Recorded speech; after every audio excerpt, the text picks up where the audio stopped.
ओम शांति, वंदे मातरम। प्रार्थना करता हूँ कि आप सब स्वस्थ होंगे।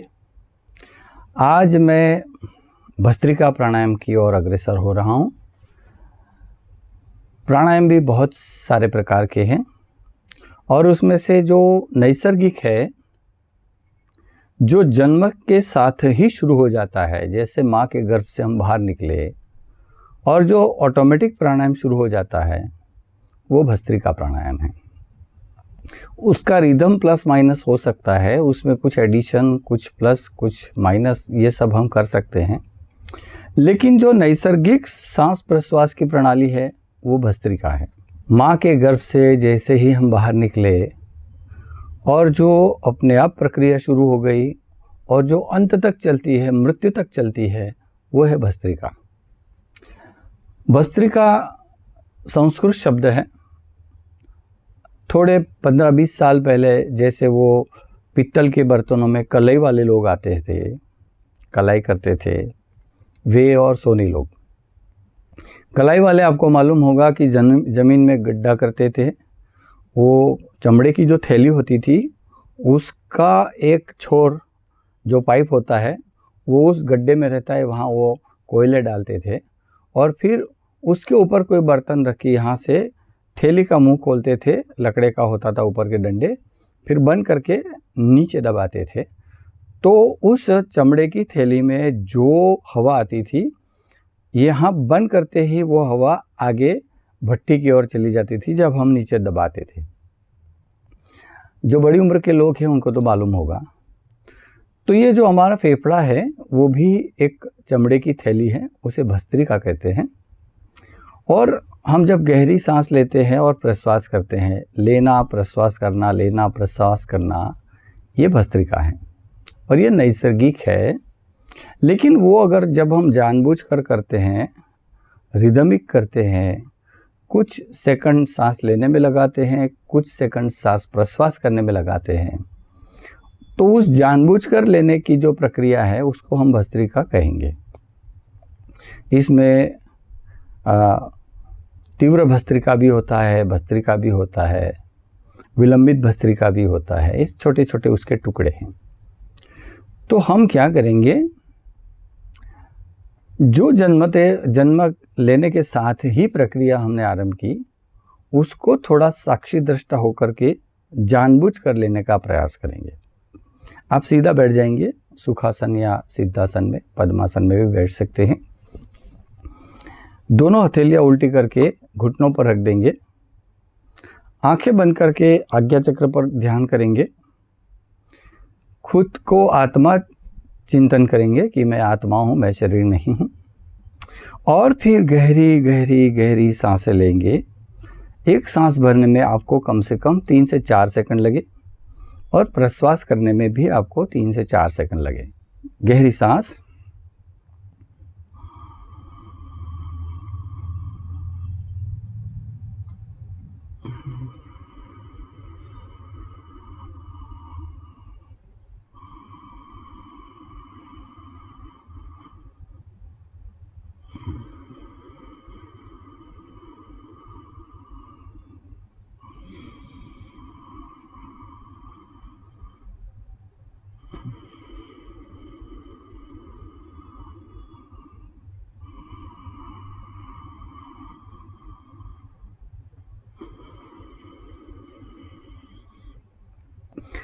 ये क्रिया नॉनस्टॉप आप कम से कम 30 बार करें।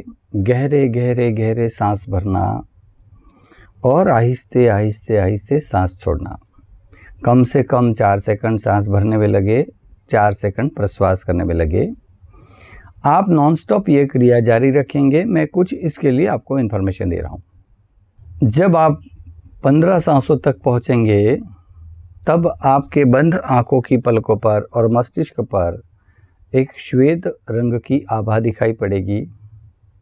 जैसे जैसे आप आगे बढ़ेंगे, आपका नासिका से फेफड़ों तक का इलाका थोड़ा गर्म मालूम पड़ेगा, नासिका भी गर्म हो जाएंगी।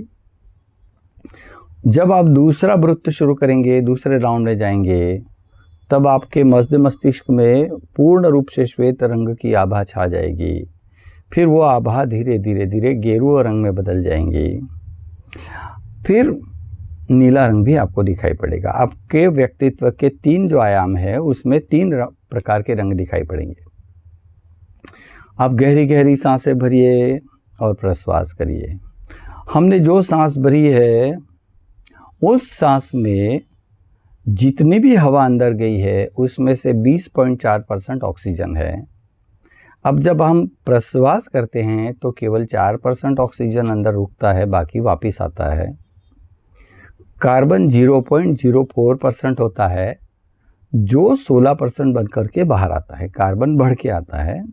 फिर नाइट्रोजन वगैरह भी होता है, वो जो कहते हो वापस आता है।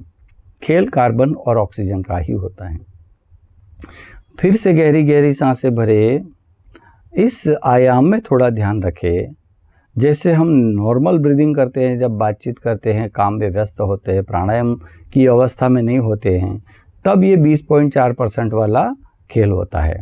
लेकिन जब आप जानबूझकर गहरी गहरी सांस भरेंगे, गहरी सांस लिया आपने और कुछ सेकंड आपने रोका, तो फिर वो ऑक्सीजन की उसमें जो ग्राह्यता है वो बढ़ जाएगी। इसलिए थोड़ा रुक रुक के प्राणायाम करें, अंदर ऑक्सीजन बढ़ने दें। इस प्राणायाम से चेहरे पर चमक आ जाएगी, आपके चेहरे की आभा बढ़ जाएगी, आपका ऑरा विस्तीर्ण हो जाएगा। आँखों पर सबसे पहला फर्क आपको आँखों पर मालूम पड़ेगा। ब्रेन के अंदर जितने भी अरब सेल है वो सभी सेल के मूल जो शेप है षटकोणाकार वो मेंटेन होगा। हमारी याद शक्ति बढ़ जाएगी, स्मृति बढ़ जाएगी, नींद नेचुरल होंगी, मस्तिष्क के अंदर कार्बन और ऑक्सीजन का संतुलन होगा, हमारा फेफड़ा बिल्कुल ऑक्सीजनवान हो जाएगा।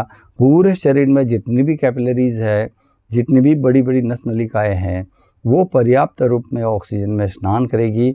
इतना ऑक्सीजन बढ़ जाएगा कि पूरे दिन तक आप बिल्कुल फ्रेश रहेंगे। ये जो भस्त्रिका प्राणायाम है आप 30-30 के वृत्तों में करें। 30-30 के 3 वृत्त कर सकते हैं, 5 वृत्त कर सकते हैं। और जो यंगस्टर्स हैं वो इसको तीव्र भस्त्रिका के रूप में करें। जैसे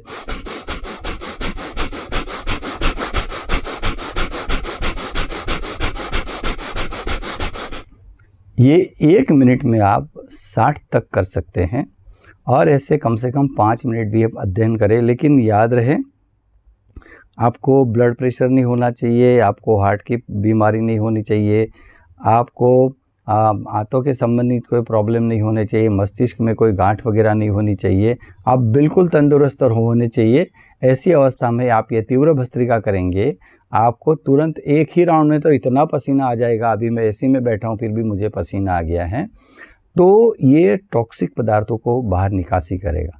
याद रहे, ये प्राणायाम कभी शाम को मत करना। आप कोई भी प्राणायाम शाम को मत करना कपालभाति को छोड़ करके, क्योंकि अगर शाम के वक्त प्राणायाम करेंगे तो मस्तिष्क के अंदर ऑक्सीजन बढ़ जाएगा, कार्बन कम हो जाएगा, फिर आपकी रातों की नींद चली जाएगी, रात भर आपको नींद नहीं आएगी।